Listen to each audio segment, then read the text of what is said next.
మనవడు మనమరాళ్ళు, కొడుకులు కూతుర్లు వీళ్ళందరితో ప్రస్తుతము ఉండాల్సినటువంటి పరిస్థితి లోపల జీవనోపాధి కోసము ఆటో నడుపుతూ తన జీవితాన్ని కొనసాగిస్తుంది కరీంనగర్కి చెందినటువంటి ఉమ. ఇక్కడ మనకు ఈ కనబడేటువంటి ఉమ తన భర్త ఎప్పుడైతే ఇటు కాలం చేశాడో, కాలం చేసిన తర్వాత ఆ భర్త నమ్మినటువంటి వృత్తి ఏదైతే ఆధారపడేటువంటి వృత్తి ఉంటుందో అదే వృత్తిని ఇప్పుడు తన వృత్తిగా చేసుకొని ప్రతిరోజు కూడా ఆటో నడుపుతూ కూడా జీవనం కొనసాగిస్తుంది. దాదాపుగా ఆటో నడపాలంటే చాలా కష్టమైన పని.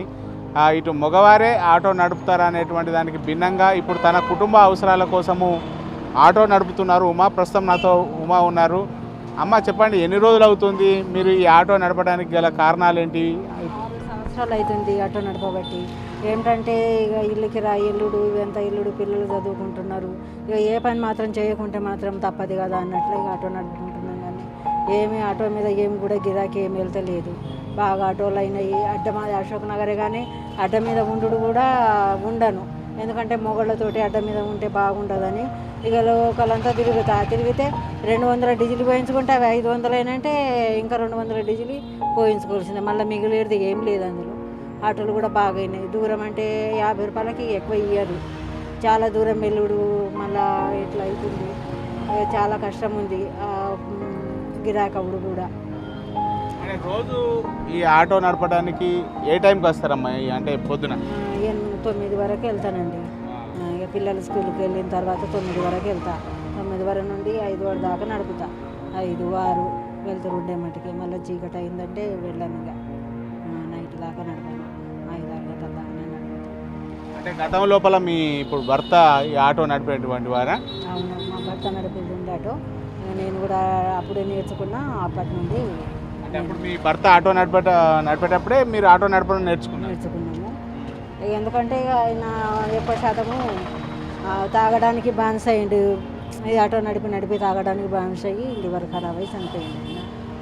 ఇక ఈ ఆటో ఎందుకు అమ్మేయాలి, నాకు కూడా వచ్చు కదా అన్నట్లు ఇక నేను నడుపుదాం అనుకుని ఇక దీన్ని నడుపుతున్నా. ఏదో ఇంత ఈ ఆటో నడచలేదు చక్కగా ఊకే చేసుడు, మళ్ళీ దీనికి రిపేర్లు అయినప్పుడు అలా 2000, 3000, 5000 ఇట్లా రిపేర్ చేసుడు అవుతుంది.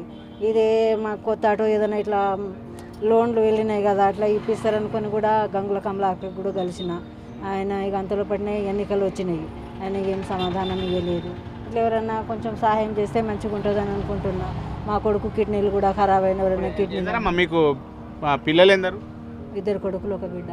ఏం చేస్తారు వాళ్ళు ఏం చేస్తారు? బిడ్డకు పెండ్లయింది, పెద్ద ఆయనకు పెండ్లయింది. 1 బాబు 1 పాప ఆయనకు. ఇప్పుడు పెద్ద వాళ్ళు ఆరోగ్యంగా ఉన్నారా? ఆయనకు పెద్ద ఆయనకు 2 కిడ్నీలు ఖరాబ్ అయ్యి డయాలిసిస్ చేయించుడు అవుతుంది. వారంలో 2 సార్లు డయాలిసిస్. అదేంటే ఇక దీన్ని ఆరోగ్యశ్రీ కార్డు మీదనే కానీ ఇక బయట అయితే పైసలు అయితే కానీ అంతో ఇంత మేము పెట్టుకోవాల్సి వస్తుంది. కోడలు ఇప్పుడు మా అబ్బాయి మంచిగా ఉన్నప్పుడు ఆరోగ్యంగా ఉన్నప్పుడు ఇంట్లోనే ఉండేది, మిషన్ కుట్టేది. ఇప్పుడు ఆమె వేరే పని చేస్తుంది, వేరే షాపుకు వెళ్ళి పని చేసుకుంటుంది. ఇప్పుడు ఇంకా ఏం కోరుకుంటున్నారు అంటే మీరు ఇప్పుడు ఈ వయసు లోపల నిజంగా ఆటో నడపడం అంటే చాలా ఇబ్బందిమైనటువంటి పని. ప్రభుత్వాన్ని ఏం కోరుకుంటున్నారు మీరు? ఏం కోరుకుంటున్నామంటే మాకు కొత్తపల్లిలో ఇల్లు ఉంది కానీ ఉంటే ఏం చేయలేము. మాకు వ్యవసాయం లేదు, ఇంత ఏం లేదు. అక్కడ కూడా ఇప్పుడు వ్యవసాయం పనులు ఏముంటలేవు. మా బాబు ఇంత హాస్పిటల్లో చేసాడు, ఆయన కూడా ఇప్పుడు చేయడం లేదు ఎక్కువ శాతం. డయాలిసిస్ అయిందంటే 1 వారం రోజులు పోతే ఇంకా పనికి వెళ్ళలేడు, చక్కగా చేయలేడు ఆయన. ఇక మా కోడలు చేస్తే ఎంతకంతే 5000, 6000 పొద్దున్న 9 గంటలకు పోతే మళ్ళీ 9 గంటల దాకా. ఇక అందుకే ఇంత మాకు ఇల్లు సాయము. మా కొడుకు ఇంత పింఛన్ కొరకు కూడా పెట్టుకున్నాం. ఆయనకు పింఛన్ కొరకు పెడితే ఇదివరకు కూడా ఏమీ ఇది కాలేదు. ఇక్కడ హైదరాబాద్ సచివాలయంలో కూడా పెట్టిండ్రు పింఛన్ కొరకు. దాని కొరకు ఇదివరకు ఏం కూడా తెలియలేదు. ఇక అందుకే అందరు కలిసే ఉంటారు. ఉమ్మడి కుటుంబం. ఇక ఇల్లు కిరాయి నెలకు 6000 ఇల్లు కిరాయి, కరెంటు బిల్లు వేరేనే, బోర్డు బిల్లు వేరేనే. ఎల్లుడు కష్టంగా ఉంది. ఇక ఈ ఆటోకి ఇటు చేసి ఇటు పెట్టుడు అవుతుంది. మా కొత్త ఆటో నాకు ఇది ఏంటంటే అప్పుడు దళిత బంధువులు ఆగిచ్చింది చూడు, అట్లా నన్ను ఇచ్చినా కానీ ఇది మార్చేసి తీసేద్దాం అది ఉంటుంది అనుకొని కూడా అట్లా మస్తు ట్రై చేసినా కానీ అట్లా కూడా కాలేదు. మొత్తానికైతే ప్రతిరోజు కూడా ఉదయము 9 గంటల వరకు ఆటో పట్టుకొని ఇటు నగరం లోపల ఉన్నటువంటి వీధి గుండ్లకు వస్తుంది. తర్వాత ఇక్కడ గిరాకీ వస్తే రోజు కూడా గిరాకీ లభ్యమవుతుంది. కానీ ఎక్కువ దూరం ఆడవారు కాబట్టి ఎక్కువ దూరం పోలేకపోతున్నారు. రోజు 9 నుంచి సాయంత్రం 5 గంటల వరకు కూడా ఆటో నడిపితేనే తనకు జీవనోపాధి ఉంటుంది. ఎందుకంటే తన కొడుకు కూడా ఇప్పుడు ప్రస్తుతము డయాలసిస్ పేషెంట్ కాబట్టి ఖచ్చితమైనటువంటి పరిస్థితి లోపల ఆటో నడపాల్సినటువంటి పరిస్థితి వస్తుంది. తనను ఆదుకోవాలని చెప్పి ఇటు ప్రభుత్వాన్ని ఇటు అదేవిధంగా దాతలను కూడా కోరుకుంటున్నటువంటి పరిస్థితి కనబడుతుంది. కెమెరా పర్సన్ అంజితో శ్రీనివాస్, బిగ్ టీవీ, కరీంనగర్.